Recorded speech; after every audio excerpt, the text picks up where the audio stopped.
A primeira igreja bíblica de Araçatuba posta este vídeo para a edificação das pessoas que assistem, mas incentivamos você a sempre frequentar e participar do culto e ministérios em sua igreja local, seguindo a ordem de Hebreus 10, 25, que diz: "Não deixemos de congregar, como é costume de alguns. Antes, admoestamo-nos uns aos outros, tanto mais quanto vedes que vai se aproximando aquele dia."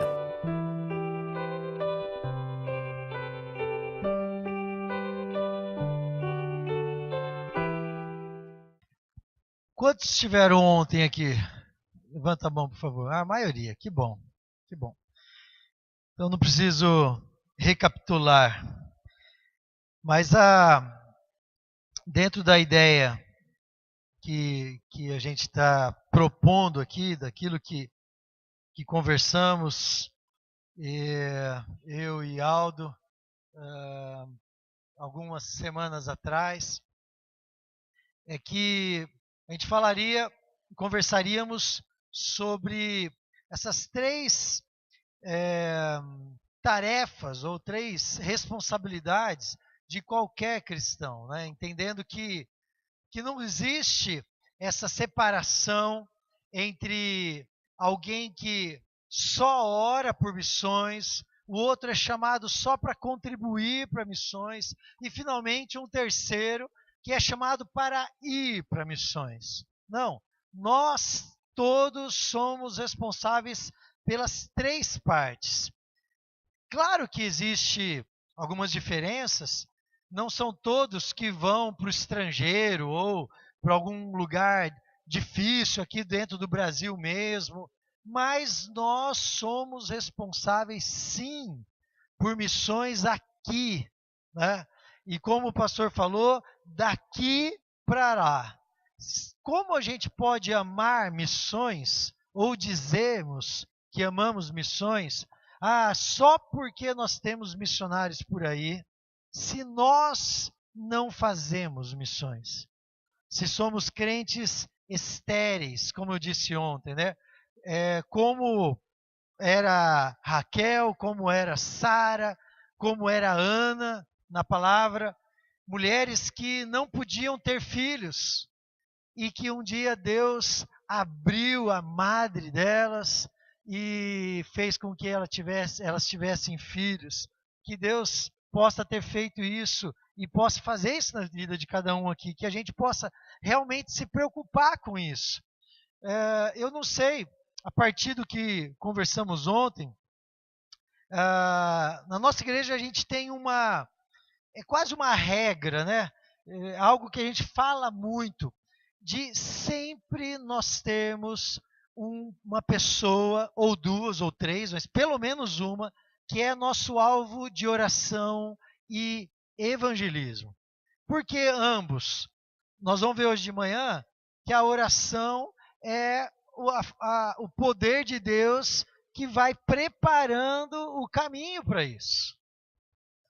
E então, eu não sei vocês, eu não vou perguntar aqui para vocês, mas eu queria que você pensasse, será que você tem um alvo de oração?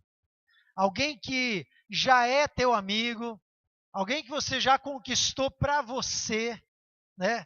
Já é teu conhecido, teu amigo, mas agora você vai falar assim, você vai começar a orar por essa pessoa e falar: Deus, me dá uma oportunidade.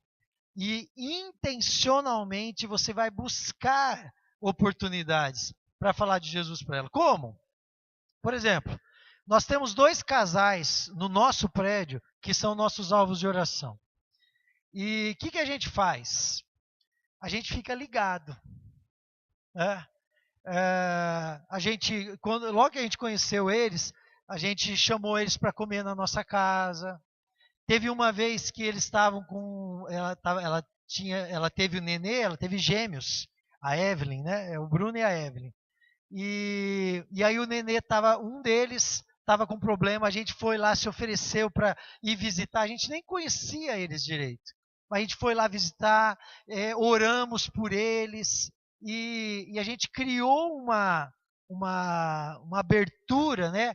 Um nível de possibilidade de falar de Jesus, e já falamos, e a gente continua amando. Agora tem um detalhe. nessa história? Às vezes, a gente é interesseiro. Mesmo falando das coisas de Deus. O que eu quero dizer? Você começa a investir lá no teu vizinho, né? Ajuda ele a lavar o carro um dia, né? A mulher fez um bolo, você levou lá um pedaço para ele, não precisa levar o bolo inteiro, né? Um pedacinho, levou um bolinho lá, foi ali demonstrando amor, tá? E ele foi se abrindo. Um belo dia, você sentiu a oportunidade, você falou de Jesus para ele. E ele falou: olha, cara, você quer continuar amigo meu?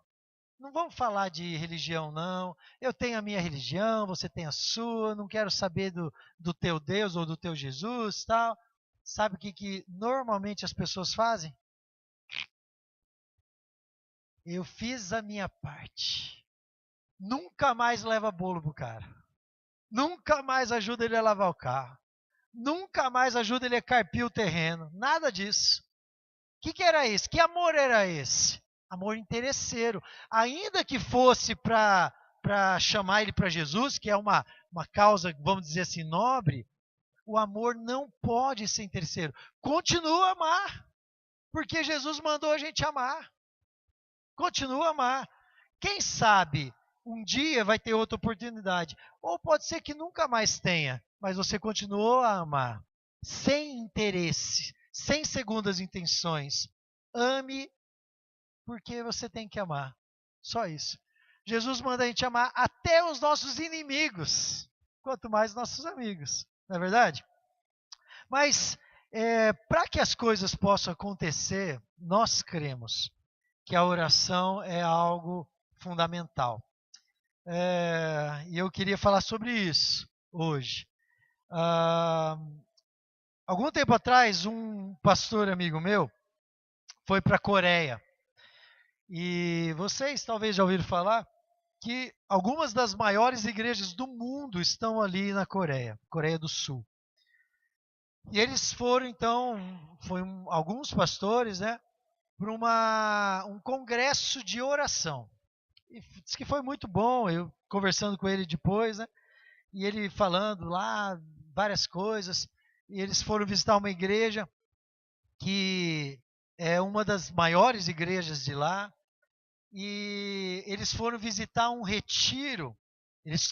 Essa igreja tem um acampamento, um retiro, um lugar separado, mas que é um retiro de oração. Isso que é muito interessante. Chega lá, tem assim centenas de capelinhas pequenininhas, individuais, que as pessoas reservavam durante algum tempo da semana, e eles iam para lá, entravam naquela capelinha apenas para orar. E aí chegava uma hora, saía e ia embora. Esse era o retiro. Interessante, né? Algo muito fora do nosso jeitão de ser brasileiro, né? Mas aquele pastor estava comentando um dia lá que eles estavam juntos, e ele falando que o pastor daquela igreja estava dando uma palavra e falando assim: olha, infelizmente a nossa igreja não tem crescido mais, continua a crescer, mas não tem crescido como crescia alguns anos atrás. Sabe por quê? Porque o nosso povo está parando de orar. Nosso povo orava muito, mas infelizmente esse ardor pela oração, pela intimidade com Deus, está se esfriando. Aí um dos pastores brasileiros, sempre tem um que é mais atiradinho, né? Resolveu fazer uma pergunta que deixou todo mundo de queixo caído, né? Falou assim: pastor, só para a gente saber, o que o senhor quer dizer com esse orar menos, né? O que é isso aí? E ele falou assim: antigamente as pessoas, qualquer membro de qualquer igreja na Coreia, orava por dia 3 ou 4 horas. Hoje as pessoas estão orando aí por volta de 2 horas. Os pastores brasileiros ficaram assim muito chateados, né? E torcendo para ele não perguntar: e vocês, quanto vocês oram? Ou quanto que a igreja ora? Eu vi uma pesquisa algum tempo atrás Os americanos adoram fazer estatística de tudo, né? E fizeram uma estatística, perguntaram a pastores qual era o tempo médio de oração que ele gastava por dia em oração. Pastores, sabe qual foi a resposta? Alguém chuta? 5 minutos. O pastor acertou em cheio. 5 minutos. Eu gostaria de fazer alguma coisa assim aqui no Brasil, perguntar.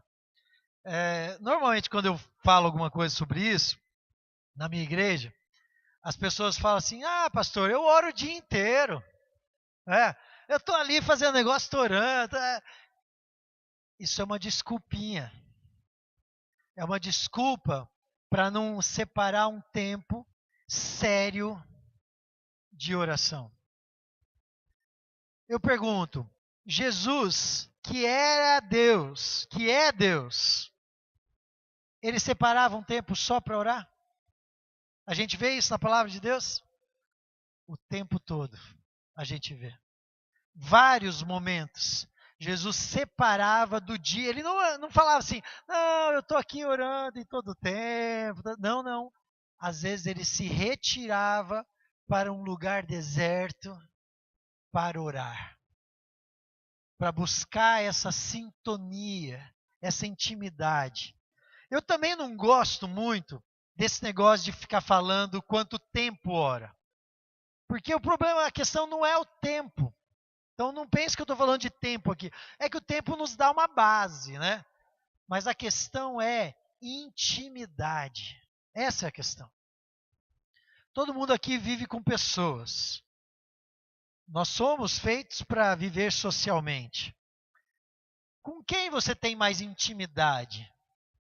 Com quem você se encontra aqui só no domingo ou com quem você convive diariamente? É natural que a gente tenha mais intimidade com alguém que a gente conviva o tempo todo. Ontem meu filho me mandou um quiz, algumas perguntinhas. De noite eu cheguei, abri o computador e estava lá assim, você conhece o Isaac? É meu filho, né? Falei, tá bom, vamos lá, né? Um perigo essas perguntas, né? Aí começou lá. O que ele gosta de fazer quando está de folga? Aí tinha as opções. De 15 eu acertei 6 só. Me senti mal, falei, puxa vida, não conheço nem meu filho direito, né? Algumas lá, eu respondi para ele, falei, você mentiu em algumas respostas aí, meu. Porque algumas eu sei que é isso aqui e você falou outra coisa, né? Mas, normalmente, se eu fosse responder, sei lá, a respeito do Américo, eu conheci o Américo uns 4 anos atrás, quando eu estive aqui. E poucas vezes, ou quase nenhuma, a gente se conversou nesse tempo. Se eu fosse responder algumas perguntas sobre ele, provavelmente das 15 eu ia errar 14. E uma eu ia acertar no chute. Por quê? Porque eu não tenho nenhuma intimidade. Por incrível que pareça, as coisas de Deus, né?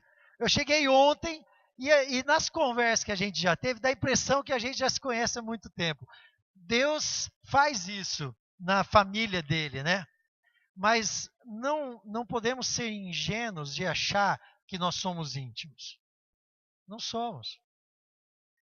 O meu interior, coisas aqui, eu vou abrir para quem anda comigo dia a dia. E cada um de vocês é assim. E com Deus é assim também.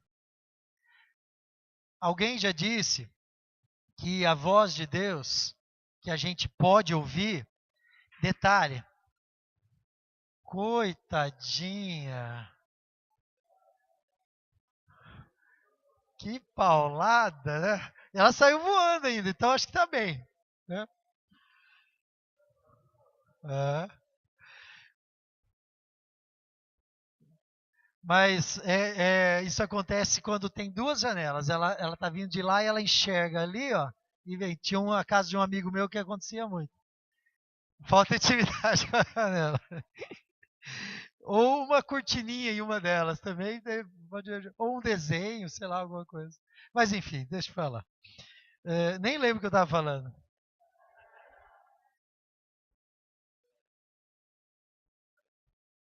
Hã?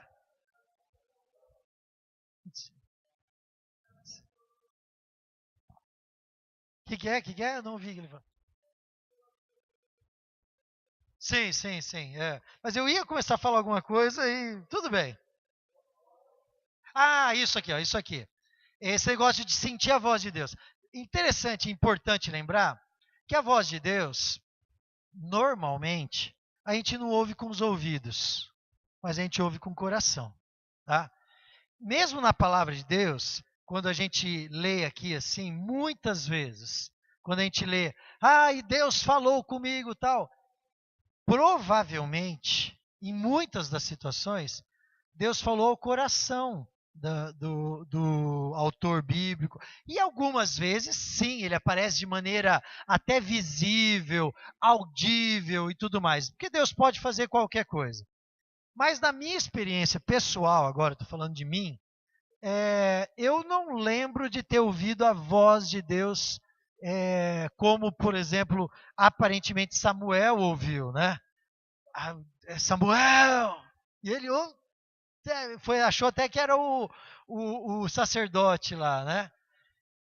Normalmente a gente ouve com o coração. Agora, eu lembro quando eu era criança, a minha mãe chegava na escola para buscar a gente e ela buzinava. A gente estava lá brincando e na hora que a gente ouvia a buzina, a gente sabia que era a minha mãe. Por que que eu sabia? No meio de um monte de buzina, no meio de um monte de barulho, porque a gente já estava acostumado a ouvir aquela buzina. Ela fazia assim, ó, pam, pam, pam, pam, pam. Né? Aí a gente sabia, essa buzina era da minha mãe. Claro que não era em tons assim como eu fiz, né? Era uma coisa só. Mas quando ela fazia isso, opa, minha mãe chegou. A voz de Deus também é assim. A gente precisa treinar o nosso coração para ouvir a voz de Deus. Mas vamos abrir a palavra e vamos ver o que Deus está falando para a gente hoje. Segundo Tessalonicenses, capítulo 3, versículo 1. Como eu tenho mais tempo hoje, então eu estou tranquilo aqui.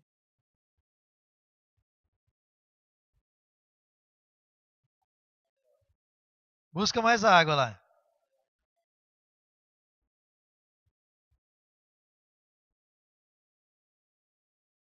Segundo Tessalonicenses, capítulo 3, versículo 1 em diante. Vou ler até o versículo 5.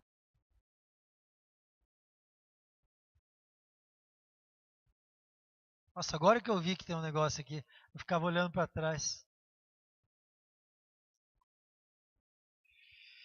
Vamos lá? Todos abriram? Diz assim a palavra de Deus. Finalmente, irmãos, orem por nós, para que a palavra do Senhor se propague rapidamente e receba a honra merecida, como aconteceu entre vocês. Orem também para que sejamos libertos dos homens perversos e maus, pois a fé não é de todos. Mas o Senhor é fiel, ele os fortalecerá e os guardará do maligno. Confiamos no Senhor, que vocês estão fazendo e continuarão a fazer as coisas que lhes ordenamos.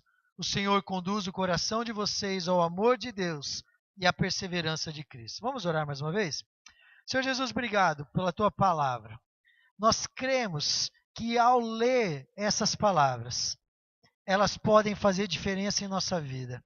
Não porque são palavras mágicas, mas porque o teu poder agora age em nosso coração, aplicando essas palavras ao nosso coração. Obrigado, Senhor, porque o Senhor nos deu essa palavra. E obrigado porque o Senhor nos dá entendimento, clareza para entender e viver essa palavra. Que possa ser assim no nosso dia a dia, Senhor. Pedimos isso hoje aqui em nome de Jesus. Amém. Amém. Bom, o que está acontecendo aqui? Paulo está caminhando agora para o fim da carta de Tessalonicenses, aquela carta que ele escreveu à igreja daquela cidade, Tessalônica.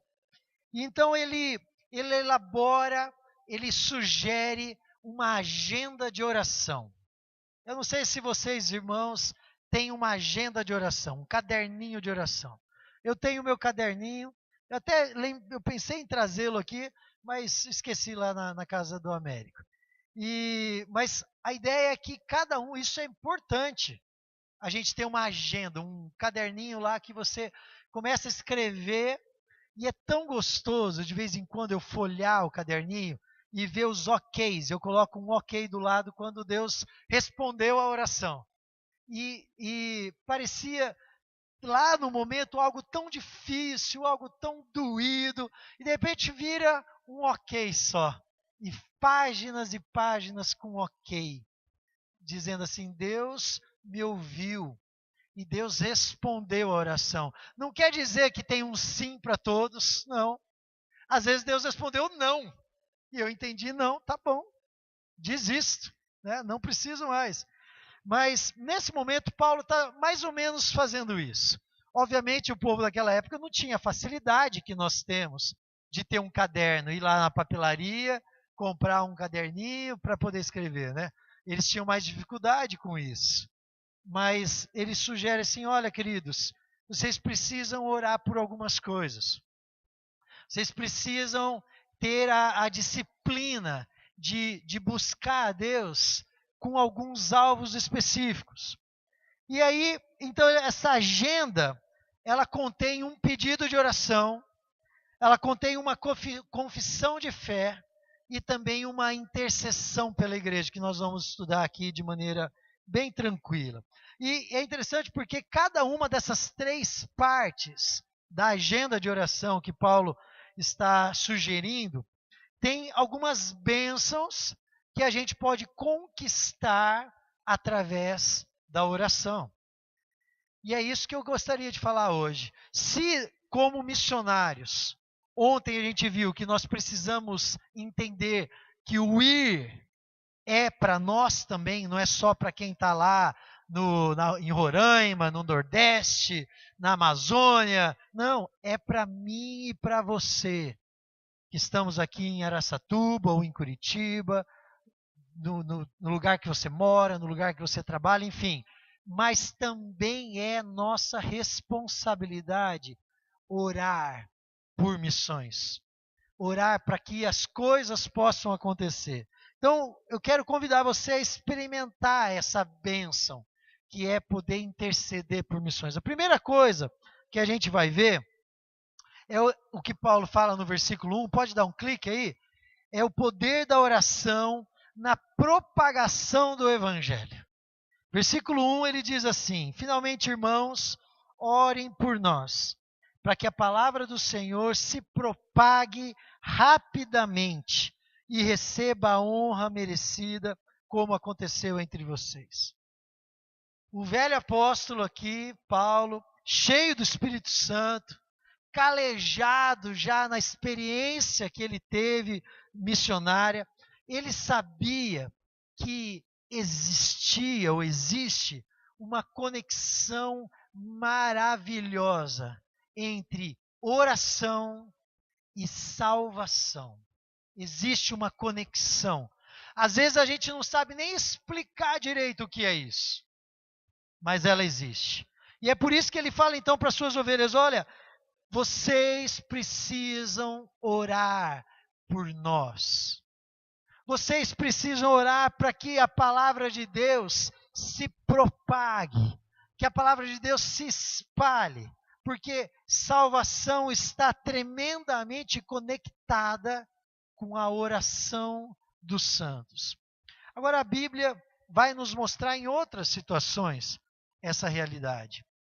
Por exemplo, quando Abraão está prestes ali a assistir uma destruição terrível da cidade de Sodoma e Gomorra, e então ele encontra com os anjos, e aí os anjos saem em direção à cidade para verificar se aquele pecado, aquela iniquidade realmente existe na cidade.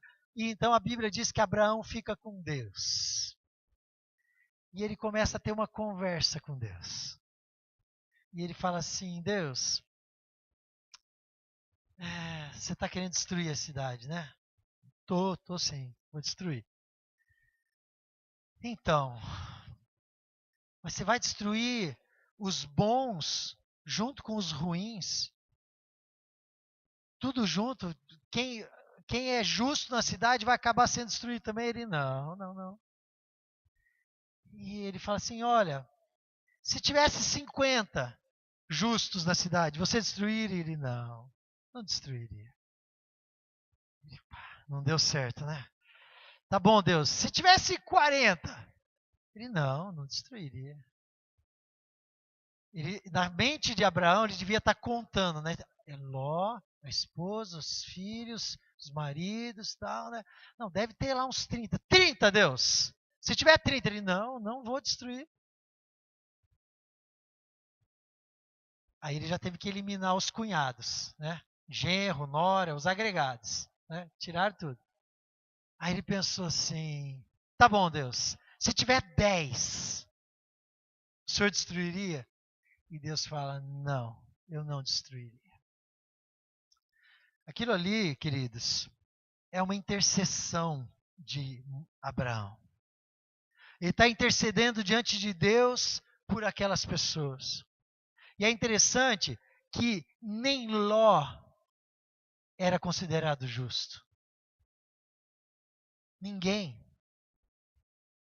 Só que pela intercessão de Abraão, Deus permite que Ló e sua família sejam retirados da cidade. A intercessão tem uma conexão tremenda com a salvação. Tem outro ensino na palavra que nos ajuda a entender esse poder. 2 Coríntios, capítulo 4. Se você quiser abrir, abra, mas eu vou ler aqui. Se você quiser só marcar.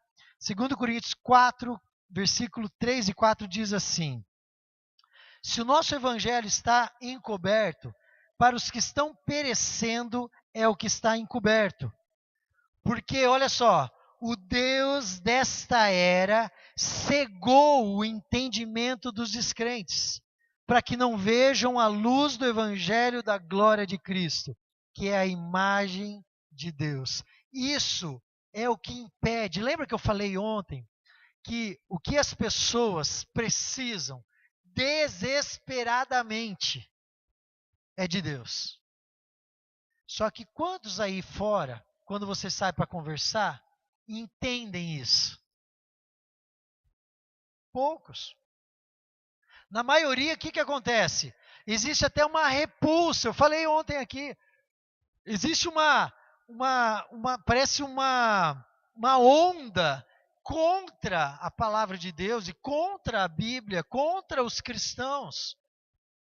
Você pode falar de outras coisas, você está tudo bem. Quando você entra para falar de Bíblia, tem problemas. Por que isso está acontecendo? Porque o Deus desta era cega o entendimento dos descrentes. Eu vou dizer uma coisa.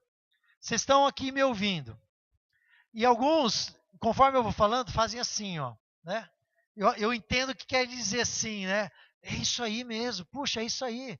Você está recebendo a palavra e está aceitando a palavra. Sabe por que você está aceitando? Não é porque você é bonzinho, porque você não é. É porque o Espírito Santo está em você. E o Espírito Santo faz com que uma palavra dita aqui, ela seja aplicada ao coração e, puxa, isso é verdade, isso é para mim, isso é legal, só porque o Espírito Santo está fazendo o processo. Agora, como que é com as pessoas lá fora? Elas não têm o Espírito Santo. E o príncipe dessa era, o Deus dessa era, o diabo, ele cega o entendimento dessas pessoas. E aí, onde que entra a oração? Para a gente arrebentar, para a gente quebrar essa cegueira, essa surdez espiritual que é feita pelo diabo. Como que a gente faz isso? A gente precisa usar também, porque a gente precisa entender que o diabo usa algumas ferramentas espirituais para isso. Então a gente precisa usar armas espirituais. Mas ele também usa algumas ferramentas culturais. Efésios capítulo 2, versículos 1 e 2, diz assim, ó: vocês estavam mortos em suas transgressões e pecados, nas quais costumava viver, quando seguiam a presente ordem deste mundo. O que é essa ordem deste mundo? São os fatores culturais da nossa sociedade. E a gente sabe do que a gente está falando. Nosso país é um país super místico. Se você sair por aí e falar assim, olha, ou ir no hospital, chegar no hospital e falar assim, eu posso orar por você? Venha, pode, à vontade. Se parar um espírito e falar assim, eu posso fazer um passe? Venha, venha. A maioria das pessoas aceita tudo. Por quê? O misticismo no nosso país é algo que impregna a cultura. E o diabo usa isso também, são ferramentas culturais. Só que o que eu quero dizer é que quando nós oramos, algo acontece. Quando nós oramos, algo do poder de Deus que eu não sei explicar. Tá bom? Não sei. Mas algo do poder de Deus vem, começa a acontecer algumas coisas que pareciam impossíveis, elas começam a se tornar realidade. E as pessoas começam a enxergar a própria realidade de uma maneira diferente. Isso se chama conversão. É o processo que, se você tomou uma decisão ontem de se tornar um crente que gera filhos, você vai experimentar. E é uma alegria imensa, não é, pastor? A gente acompanhar a conversão de alguém que estava lá perdido, sem razão, e você participar desse processo como colaborador de Deus, é a maior alegria, a maior realização que a gente pode viver. Mas isso começa na oração. Porque na oração, o mover de Deus se manifesta. E aí começa a cair as escamas. Aquilo que provocava a cegueira, aquilo que provocava a surdez. E as pessoas falam, a gente ouve as pessoas falando, talvez alguns de vocês falando assim, puxa, antes eu achava os crentes um povo louco. Eu via as músicas, não entendia nada. Mas hoje eu sou um cristão. E eu louvo a Deus e eu entendo as coisas. Por quê? O Espírito Santo fez isso em você. Querido, toda vez que você ora pela expansão do reino, pelos missionários, pelos líderes espirituais, pelos pastores, pela salvação das nações, por pessoas que precisam de Jesus, você participa desse mover. Isso é um privilégio imenso. Parece que existia uma nuvem escura, né, da cegueira espiritual, e ela começa a se dissolver. Eu lembro uma vez que a gente foi fazer uma viagem missionária para Londrina, no norte do Paraná. E eu era seminarista ainda, e eu lembro que no meio daquilo, a gente conheceu um casal. Eles não eram mendigos, mas parecia mendigo. Existia uma casa, mas uma casa muito pobre, né? Mas a gente encontrou com eles na rua, começamos a falar de Jesus, fomos visitar esse casal na casa deles. Desculpa eu falar aqui assim, mas a casa deles cheirava cocô, fezes. Era algo terrível. Parecia isso que eu acabei de falar. Parecia que tinha uma nuvem escura de pecado, de algo horrível. Cheirava mal. Era uma casa de madeira com o chão de terra batido. Então havia muita sujeira, era horrível. Eu lembro que naquela noite eles foram na igreja. E a gente orou por eles. Eles foram à frente. Eles caíram endemoniados naquele dia. E foi interessante porque, falando da coragem de ontem, né? Eu lembro que foi tão especial para mim naquele dia. Claro que eu nunca vou achar especial uma pessoa ficar endemoniada, mas achei especial o que Deus fez depois.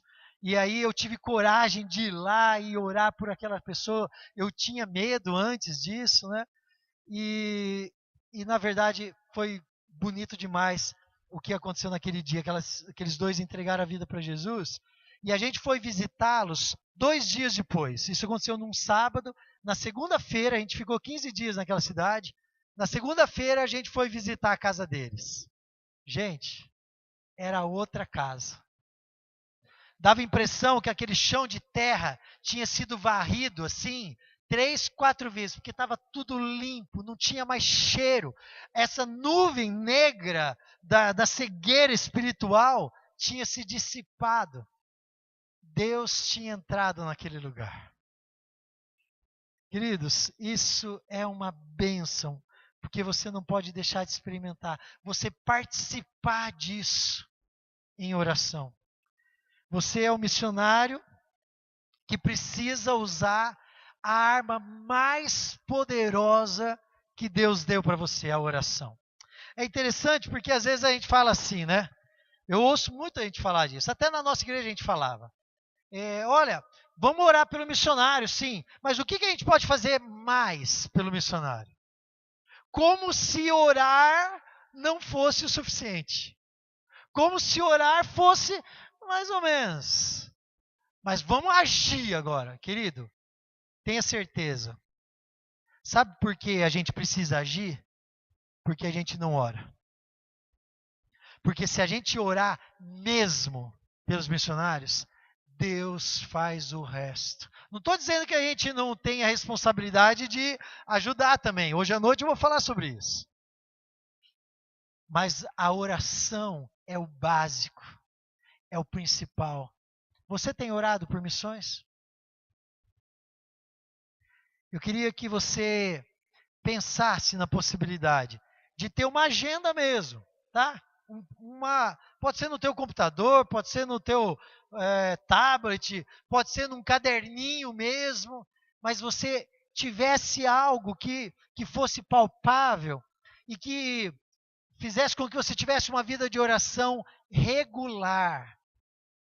Você pudesse orar ali, você pudesse falar com tranquilidade para o missionário, você encontra o missionário aqui, fala assim, olha, eu orei por você esse ano, todos os dias. Você não vai falar só, você realmente orou. É tão bom para o missionário ouvir isso. Quando alguma ovelha chega para mim e fala assim, pastor, eu estava orando essa semana por você, puxa, isso é tão bom. Não só no aspecto espiritual, porque isso já aconteceu, a bênção já aconteceu, mas também no aspecto emocional. Saber que as pessoas da igreja oram pelos seus líderes, pelos missionários, pela obra missionária no mundo e tudo mais. Ore então pelos seus líderes, escreva lá, pastor Jorge, né? Pastor Neilton, né? Newton, pastor Newton, missionário. Vocês têm um monte de missionário, né? Escolha 1, 2, 3 ou todos, mas escreva e vai orando um por um. Ore pela esposa, ore pelos filhos, ore pelo campo. Participe. Quando você ora, as coisas acontecem, queridos. Versículo 2 diz o seguinte: orem também para que sejamos libertos dos homens perversos e maus, pois a fé não é de todos. Então, orar por livramentos. Paulo tinha uma convicção que, através da oração, as pessoas poderiam ser libertas da opressão do inimigo. O inimigo lança opressões sobre todos nós. Existe uma batalha espiritual que acontece no dia a dia das nossas vidas. A carne contra o espírito. Né? Normalmente quem é que ganha? Quem você alimenta mais. Tem uma história interessante sobre isso. Um cara tinha 2 cachorros e ele botava para brigar, né? Sabe aquelas rinhas de cães? É proibido, mas esse cara fazia. E ele tinha o cachorro meio amarelado e o cachorro lá meio branco. E aí, mudei aqui a cor.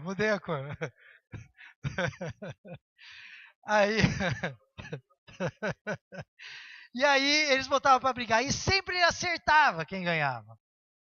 E um dia perguntaram para ele, como é que você acerta? Ele falou, não é que eu acerto. eu aposto naquele que eu dei comida durante a semana. O cachorro que ganha é o cachorro que come mais. A lei espiritual é assim também. A carne e o espírito também. Mas o inimigo lança armadilhas, lança opressões, lança ciladas contra nós. A Bíblia vai falar disso. E Paulo tinha uma consciência de que nós poderíamos ser libertos dessas opressões através da oração. Queridos, às vezes, a batalha espiritual, ela se torna concreta na vida de algumas pessoas. Por exemplo, eu lembro de um pastor, eu ouvi a história desse cara, era um jovem pastor que estava plantando uma congregação num dos morros lá do Rio de Janeiro. E havia naquele morro um chefe do narcotráfico, e aquele chefe era um cara muito mau. Ele não era apenas mau no sentido de praticar a ilegalidade, mas ele era mau também dentro do morro. E ele contou que aquele homem, usando o poder que ele tinha das armas, dos seus soldados, ele tinha transformado o morro num domínio dele. Então ele podia fazer o que ele queria. Se tinha lá uma família, lá o homem, a esposa, filhos, e o traficante se engraçou com aquela mulher, ele simplesmente falava, eu quero aquela mulher, e acabou. E aquele jovem pastor contou que, inclusive, ele violentou uma menina de apenas 9 anos de idade. E assim, não foi algo escondido, todo mundo sabia. Ele era terrível. Aquilo parecia, de fato, uma opressão terrível sobre aquelas pessoas. Aquele jovem pastor começou a orar. E começou a orar. Deus, liberta essas pessoas dessa opressão. Sabe o que aconteceu? Eu lembro que naqueles dias, aquele cara estava vivendo uma crise pessoal. Sabe por quê? Porque ele tinha feito uma festa uma semana antes, junto com o pessoal do morro, comemorando que aquele cara tinha morrido. E ele estava falando assim, eu estou feliz, mas puxa, como eu posso estar festejando a morte de alguém? Eu não orei para ele morrer, não foi isso que eu orei. Eu orei para que Deus libertasse, mas Deus libertou de uma maneira drástica. Aquele homem foi morto. O que esse jovem me ensinou é que quando nós oramos, Deus intervém. Deus faz o que precisa ser feito para livrar as pessoas da iniquidade ou da maldade que está oprimindo e não permitindo que o evangelho avance sobre aquelas pessoas. Quando nós oramos, os processos libertadores de Deus acontecem. Eu não estou dizendo que você tem que começar a pedir para Deus para matar um político ali, matar outro político aqui. Não, não é isso. Cuidado, dá vontade até, né? Mas não faz isso. Mas você pode orar sim, para que Deus livre o nosso país dessa iniquidade terrível que hoje existe. Agora, os modos de agir são tremendos, né? Eu vi uma vez uma história de um chinês que foi preso e na prisão ele era espancado todos os dias. E aquele chinês começou a orar. E começou a orar para que aquela opressão que existia ali dentro pudesse acabar. Sabe o que começou a acontecer? Cada um que espancava ele, no dia seguinte era acometido de uma doença da pele, feridas. Era o cara espancar, no outro dia ele estava todo cheio de ferida. E aquelas pessoas começaram a ficar com medo. E sabe o que aconteceu? Mais da metade daquela prisão entre presos e carcereiros se converteram ao Senhor. Porque Deus começa a se manifestar. Uma vez aconteceu algo estranho também comigo. Não era exatamente uma opressão, mas era algo fruto da violência que existe no nosso país. Eu já estava casado, estava indo com a minha esposa para o culto na igreja, o culto de oração, lá na PIB. Eu morava bem pertinho da igreja, mas eu ainda não corria ainda, né? Então eu ia de carro. 2 quarteirãozinhos eu ia de carro. Né? E eu saí da minha casa, virei a esquina. Quando eu fui chegando no sinaleiro, eu sempre fui cuidadoso em sinaleiro. A gente mora numa cidade que tem violência. Então, eu vejo sinal fechado, eu diminuo, vou indo devagarinho. Naquele dia eu me distraí e encostei no sinal. E aí eu olhei para o lado assim, vinha vindo um rapaz. Eu olhei bem no rosto dele, né? Fiquei olhando e o rapaz vindo, né? De repente a minha esposa do lado falou assim: Ricardo, ele está armado. Aí eu olhei, eu não tinha visto. Ele estava com uma arma aqui assim, ó, e vindo na nossa direção. Quando ele chegou a 1 metro da gente, ele virou e desceu e foi embora. Eu com as pernas bamba, né? Porque a gente fica com medo, claro. O que vai acontecer? Aí eu peguei, furei o sinal e fui embora. Depois eu pedi perdão, tá, e tá tudo bem. Quando eu cheguei naquele dia na igreja, eu falei assim, gente, eu não sei o que aconteceu, mas eu acredito que foi um livramento. Eu estava lá no sinaleiro, aí eu contei o que tinha acontecido, né? Tudo bem, acabou o culto, fomos embora. Na semana seguinte, uma das irmãs que estava naquele culto veio me procurar. Falou assim, pastor, você não sabe o que aconteceu. Eu falei, o que aconteceu? Naquele dia, era uma quarta-feira, né? Eu saí do culto e tal. Na quinta-feira, a minha irmã, que mora nos Estados Unidos, me ligou. Falou assim, fulana, eu tô incomodada. Por quê? Ontem eu tive um sonho tão ruim. O que aconteceu? Eu sonhei, sabe aquele seminarista, o Ricardo Lebedenko? Ela falou, sim, agora ele é pastor. Ela me conhecia como seminarista, né? Agora ele é pastor, estava no culto ontem, tá? Eu estava lá. Então, eu sonhei que ele tinha parado num sinaleiro e veio um bandido e deu voz de assalto. E ele foi pegar, o ladrão achou que ele estava reagindo e o ladrão deu 2 tiros nele e ele morreu. E eu acordei incomodado, e eu comecei a orar, e orar, e orar, e aquilo parecia que estava me angustiando, até que veio uma paz no meu coração. E aí eu fiquei bem. Queridos, olha como Deus é. Deus levanta uma pessoa lá do outro lado do mundo para orar por uma situação que estava acontecendo ali. Você não sabe, eu também não sei, essa eu fiquei sabendo por Jesuscidência. Mas quantas vezes algo assim acontece no nosso dia a dia, de alguém lá na China que nem te conhece, e aí o cara sonha com uma pessoa assim, assim, assado, e ele acorda e começa a orar, e na verdade Deus está usando para libertar de alguma coisa que está acontecendo aqui. Queridos, essa movimentação, essas estratégias de Deus, é algo que eu não sei explicar, mas que acontece. Elas estão acontecendo o tempo todo. Por isso, quando a gente ora, creiam nisso, quando a gente ora por livramento dos nossos missionários, tem uma outra história muito legal. Deixa eu ver como que está o tempo. Está tranquilo ainda? De um missionário na África. Essa não foi comigo, né? Eu ouvi essa história.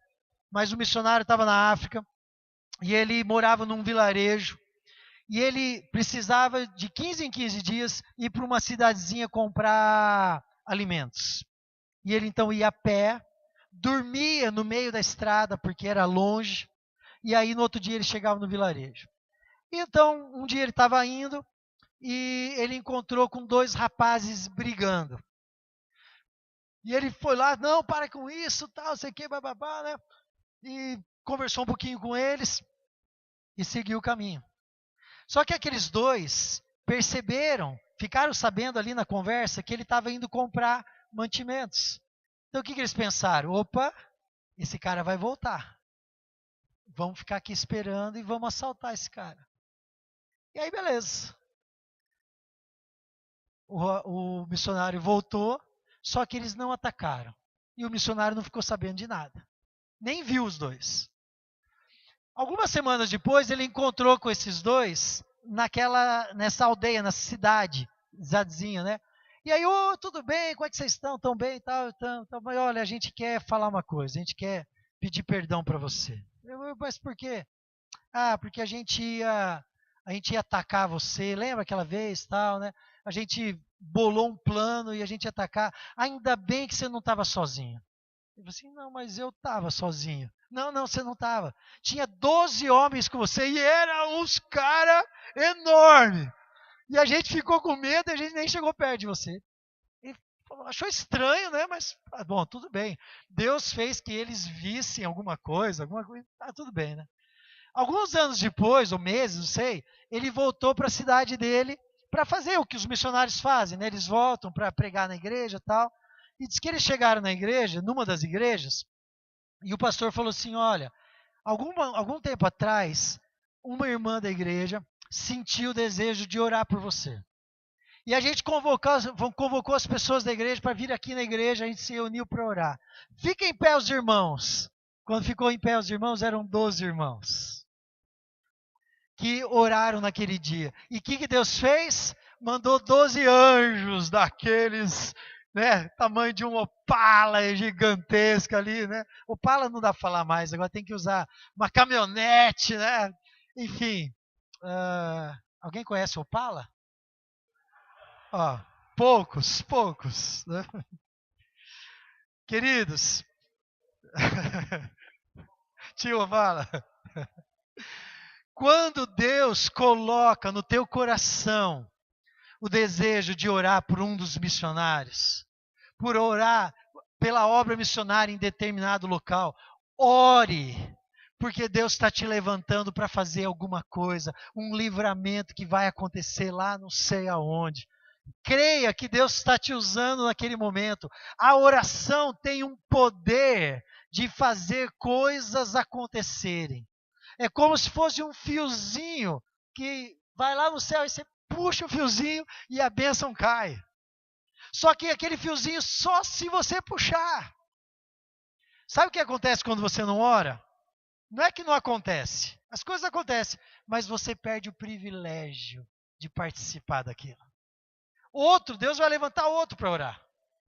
E outra pessoa vai ter o privilégio. Não perca esse privilégio. Ore pelos seus líderes, ore pelos seus pastores, ore pelos seus líderes espirituais, ore por nós, por missões, aqui em Araçatuba, em São Paulo, no Brasil, no mundo. Ore por isso. Ore pelos livramentos.